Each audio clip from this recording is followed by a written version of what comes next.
Olá, meus amigos, estamos de volta com o Luz do Evangelho para darmos continuidade ao estudo do livro Ceifa de Luz.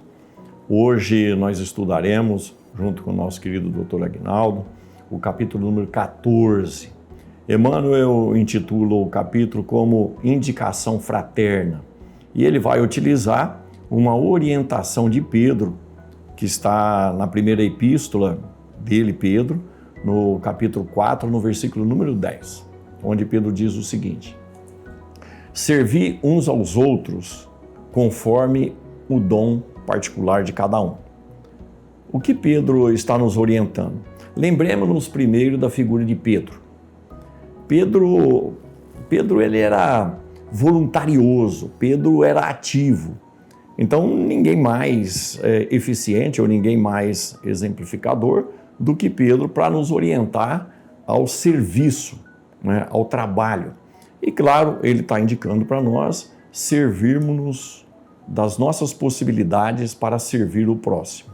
E ele vai dizer mais, né, evidentemente com essa frase, e Emmanuel, estudando essa frase, vai falar para nós que o servir, o trabalho de servir, é o caminho do burilamento. E o que é burilamento? É o aperfeiçoamento de nós próprios. Nós reencarnamos e reencarnamos e reencarnamos em busca de uma melhoria espiritual para um dia, lá na frente, atingirmos aquilo que os benfeitores espirituais vão dizer para nós, na questão 132 do Livro dos Espíritos, que é a perfeição. Ou seja, nós estamos num trabalho de aperfeiçoamento próprio. E essa lição de Pedro nos remete a isso, porque não é possível ter experiência ou mesmo enfrentar as dificuldades da vida senão através das atitudes, senão através das ações. E para que nós possamos tomar decisões e agir aqui na Terra, nós temos um planejamento reencarnatório onde foi dado ou foram dados para nós outros determinados atributos que o Senhor Jesus, no seu Evangelho, vai chamar de talentos. E os talentos são distribuídos de acordo com a capacidade pessoal de cada um. Portanto, quando Pedro fala para nós servirmos ao próximo de acordo com as nossas possibilidades, com as nossas ferramentas, ele está dizendo que cada um de nós tem em si mesmo tudo o que é necessário não só para fazer para o próximo, quanto a oportunidade do próprio burilamento. E claro, pela proposta da parábola dos talentos, nós haveremos de responder a isso no nosso retorno ao mundo espiritual, quando fazemos um balanço consciencial daquilo que nós havíamos proposto com aquilo que nós fizemos. Bem, para isso nós estamos aqui, como dissemos, com o nosso querido Dr. Aguinaldo, que vai aprofundar ainda mais o tema. Quando nós lembramos de Jesus, ele disse assim: eu vim para servir e não para ser servido. Isso já enfatiza que o grande propósito nosso de burilamento, conforme o Navarro colocou, é trabalhar. Porque o trabalho, nem sempre com essa visão de fazer o bem, o trabalho é um bem útil para todo mundo. Qualquer trabalho dignifica o homem. Independente de qual seja a sua classe social, seu nível intelectivo, o que não pode é a pessoa parar no tempo. Haja vista aí na lei de trabalho, lá do terceiro capítulo do livro dos Espíritos, na pergunta 683, quando Kardec pergunta o quanto a gente tem que trabalhar. E o benfeitor vai dizer no limite das forças físicas, psicológicas e espirituais. É evidente que muitas das vezes a gente gostaria até de servir, mas não consegue por limitações que nos são próprias. Mas tendo sempre essa proposta de servir, nós talvez não venhamos a servir naquilo que a pessoa precisa, mas podemos servir de outras maneiras. Agora, não pode a pessoa viver um mundo egóico, só eu e depois eu e eu depois. Não, nós precisamos inserir o outro. Tanto é que ele disse assim, servir uns aos outros, conforme o dom que a gente recebe. Eu fico pensando, por exemplo, a importância, viu, Navarro? Você falou da parábola dos talentos. O dinheiro na mão do rico. Ele não precisa sair distribuindo dinheiro para todo mundo, mas ele pode, na sua firma, pensar um pouco mais nos funcionários, pagar melhor, ou pelo menos regiamente, propiciar condições para que esses funcionários estudem os seus filhos, porque a grande problemática do mundo chama-se ignorância, e a gente precisa estimular o estudo, a educação, porque a educação é o primeiro elemento para a pessoa daí sofrer uma transformação moral. Então é muito importante que a gente entenda que nós podemos ser úteis de várias maneiras. Agora, fica aqui um alerta, porque hoje nós estamos reencarnando com dinheiro no bolso. Se não usar bem, na próxima, às vezes, e muito provavelmente, nós vamos nascer lá na favela, pobre, trabalhando, lutando, para aprendermos a lidar com esse talento que nós não soubemos usar. Então, fica aqui um alerta para aqueles que detêm o dinheiro na mão. Agora, também vamos passar para o outro lado. Se nós estamos reencarnados aqui na condição superior da faixa socioeconômica, talvez na próxima nós vamos reencarnar lá na favela como pobre. Não significa que o pobre vive na favela, né? A favela é lugar de pobre, mas eu quero dizer que na pobreza muitos indivíduos se revoltam e às vezes ficam tão preocupados com a sua miséria que esquecem dos outros. Mas ali também pode servir, talvez não sirva com dinheiro, mas pode servir o vizinho que está precisando de uma presença, pode servir um transeunte que precisa de uma atenção, de um cuidado especial. O que o Pedro deixou claro é que nós temos que servir.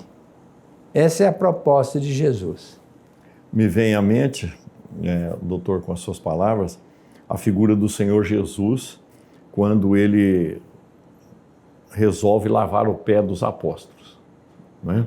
Ele, como o senhor lembrou aqui, não veio para ser servido, mas para servir, deixa todo mundo boquiaberto a ponto do próprio Pedro, né, não querer aceitar de forma alguma que ele, o Senhor da vida, o espírito mais puro que nós conhecemos, aquele que é governador espiritual do planeta, o guia e modelo da humanidade, né, ele resolve lavar os pés dos apóstolos.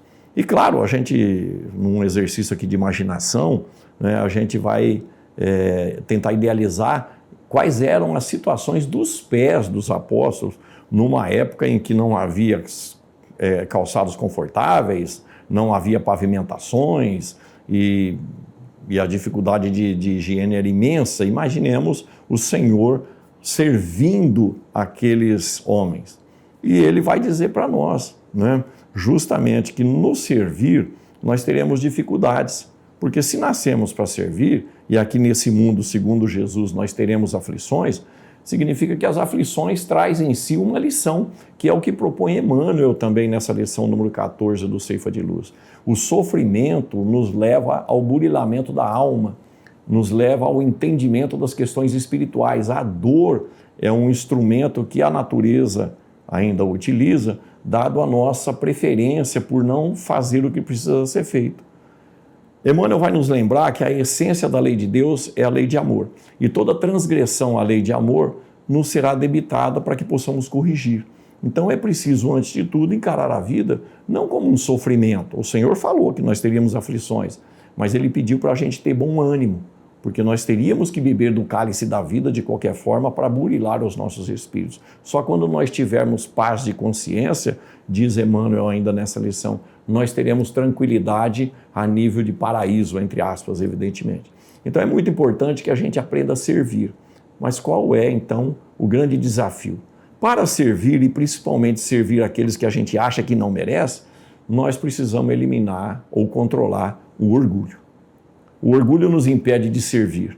O orgulho nos impede de fazer o que precisa ser feito a quem quer que seja. O orgulho vai falar para nós fazermos quando é possível, do jeito que a gente quer e nunca de acordo com o que a pessoa está precisando. E o Senhor Jesus nos dá exemplo disso, né? Quando ele fala, o que é que você quer que eu te faça? Imaginemos, que nós poderíamos chegar ao Senhor Jesus e ele perguntar para nós, o que é que você quer que eu te faça? O governador espiritual do planeta descendo até as nossas necessidades e a gente impondo às pessoas as nossas pretensas, vamos dizer assim, questões pessoais. Eu te ajudo, mas eu te ajudo se. Isso não é ajuda e muito menos amor. Então nós temos que aprender a dominar o nosso orgulho e confiar na vida, porque a cada um é dado segundo as suas obras. Então quando a gente faz por amor, por dedicação à causa, e esse precisa ser um exercício constante, evidentemente, nós estamos fazendo por nós mesmos, não é pela pessoa. E vai dizer o Evangelho segundo o Espiritismo que quanto menos a pessoa agradece, mais mérito teremos nós se nós continuarmos trabalhando no campo do bem. Onde então o desafio? Dentro de nós. No entendimento dentro de nós, não é, doutor? Didaticamente, nós poderíamos dividir o trabalho em 3 situações. Primeiro, o trabalho chamado dever, que é aquele que a gente tem que fazer para ganhar o pão, para pagar as contas, né? Para justificar o nosso campo de trabalho, nosso dever profissional. O outro trabalho é o chamado trabalho obrigação, que a gente não tem dever, mas uma obrigação. Tipo, se o vizinho está mudando, é nossa obrigação ajudá-lo a colocar a mudança dentro do caminhão. Mas como o Navarro colocou, o orgulho é complicado, porque você acha, ele que se vire lá e vai arrumar alguém, eu tenho que ir lá ajudar a colocar. Bom, seria uma coisa até muito razoável, uma obrigação, porque o vizinho, quando vamos dizer assim, visto como um irmão, um amigo, quantas vezes a gente precisa do vizinho? Viaja, olha, dá uma olhada na minha casa, você pode entrar lá e colocar comida para o meu cachorro. Quer dizer, a gente recebe tantas ajudas do vizinho, e quando o vizinho está mudando, nada mais justo que a gente ajudá-lo colocando alguma coisa dentro do caminhão. Eu estou falando isso, mas eu quero falar que no trabalho, por exemplo, um dia eu pedi para um enfermeiro que me desse um instrumento, uma vez que a circulante de sala não estava na sala. E ele disse, não, isso não é minha obrigação. E não deu. E nós ficamos esperando a enfermeira voltar, circulante de sala, para nos dar um instrumento. Eu fiquei pensando, meu Deus, bastava ele levantar da cadeira, ele é auxiliar de anestesista, ir lá e pegar o instrumento, entregar para o instrumentador e passar para a gente que estava precisando na cirurgia. Mas ele disse, isso não é minha obrigação. Mas, meu Deus, passado um tempo, ele entrou em depressão e foi no meu consultório. E aí eu lembrei do fato. Uma pessoa que vive dessa forma, que não quer ajudar, que não quer participar, vai amanhã ou depois ter problemas psicológicos. Isso é uma condição inalienável, porque quem enxuga a lágrima dos outros não tem lágrima para chorar, não é? É mais ou menos por aí. E o terceiro elemento do trabalho é o trabalho que dá trabalho, que é aquele que a gente não tem nem dever nem obrigação, mas que faz simplesmente porque entendeu que nós somos irmãos em caminhada. E devemos fazer alguma coisa em prol de alguém, uma vez que tantas criaturas do mundo maior fazem por nós. Nós não temos ideia do quanto nós somos ajudados. Tenho absoluta certeza que ninguém encarnado aqui na Terra tem ideia do quanto nós somos ajudados pelo mundo maior. E se nós tivéssemos um pouquinho de entendimento desta ajuda às escuras, no ostracismo, às escondidas, nós teríamos que fazer muito pelos outros que precisam de nós. Então Pedro tinha razão. Ele já foi convidado para apacentar as ovelhas exatamente porque ele era dedicado. E quando ele faliu com Cristo, ele se deu conta que ele não era tudo aquilo que ele achava. E a partir daí ele começou a compreender aqueles que também falhavam, que é uma coisa que a gente tem que desenvolver em nós. o servir significa também entender que a pessoa nem sempre tem condição para ser servido em termos de mérito, mas vamos fazer a nossa parte, conforme recomenda o Pedro e Jesus. Verdade, e essa questão é muito interessante, porque se nós não fazemos algo, a gente não adquire, evidentemente, a experiência em relação àquilo. Então, o burilamento vem por conta, evidentemente, do desenvolvimento da própria inteligência, porque para ajudar a gente tem que fazer escolha, a gente tem que fazer opções, a gente tem que buscar o melhor caminho, o que está exercitando a inteligência. Mas raciocinemos na própria figura do Senhor Jesus. Meu pai trabalha até hoje, eu trabalho também. O doutor levantou a questão aqui do quanto nós somos ajudados. E o Senhor Jesus foi muito claro com relação a isso. Eu não vos deixarei órfãos, eu vou preparar-vos o lugar. Então o Senhor Jesus está trabalhando para os espíritos vinculados a esse planeta. Evidentemente ao nível da sua condição sublimada. Mas é o exemplo para todos nós, que nós precisamos aprender a servir, porque todo esse ato de servir nos faz adquirir méritos. Como é dado a cada um segundo as suas obras, os cuidados serão também aumentados em relação a nós outros. A figura do anjo da guarda, do espírito protetor, do espírito guia, está no ideário comum a todos há séculos, não é uma criação da doutrina espírita.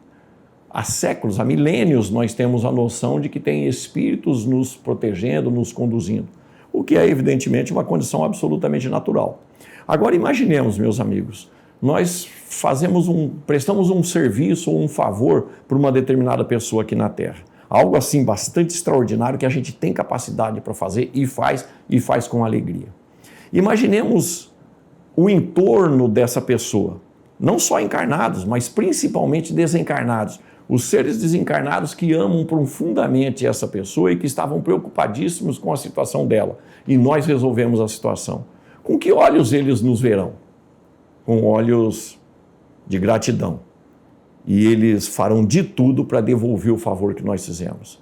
Que às vezes nem é favor, é uma obrigação natural. Mas vamos chamar de favor. Então, quando nós ajudamos, nós criamos um intrincamento de amor muito grande. Reverbera não só no mundo físico, quanto reverbera no mundo espiritual. A gratidão vai criando um vínculo e fortalecendo esses vínculos de tal forma que a gente vai se incentivando mutuamente a nos ajudarmos uns aos outros. Então é muito importante que a gente compreenda que a inação é prejudicial ao nosso próprio espírito. O tempo que a gente perde aqui na vida, deixando de ser útil, será severamente cobrado de cada um de nós. Por quê? Porque existe todo um planejamento envolvendo pessoas e mais pessoas. Nós precisamos compreender que assim como nós somos objetivo de preocupação de outras entidades espirituais, sejam encarnados ou desencarnados, nós também temos os nossos deveres. E claro, começa dentro de casa, como nos lembra o Evangelho segundo o Espiritismo. A primeira missão do espírito encarnado é dentro da família. Ora, quanto nós estamos servindo dentro do lar? A questão da servidão, também a gente precisa compreender, não é servir e servir levando o comodismo às pessoas, não é isso. É servir na medida das nossas possibilidades, ajudando as pessoas a também pensarem, a também arrumarem soluções. Né? Por que você não consegue fazer isso? Está dependendo sempre de mim. Posso te ajudar? Vamos resolver essa problemática? É dessa forma que a gente precisa começar a trabalhar a temática do socorro ao próximo. Num primeiro momento, diz também o Evangelho segundo o Espiritismo, agir. Num segundo momento, buscar soluções evidentemente inteligentes e dentro da moralidade para que nós possamos crescer todos juntos. Somos peças de um grande quebra-cabeça, onde cada peça depende do conjunto. Mas sem essa peça que somos nós, o conjunto também não se estabiliza. Foi feito um estudo com pessoas muito bem-sucedidas. Bem-sucedidas psicologicamente. Pessoas plenas, pessoas de bem com a vida. E foram fazendo um estudo e perceberam que existia entre elas uma única coisa em comum.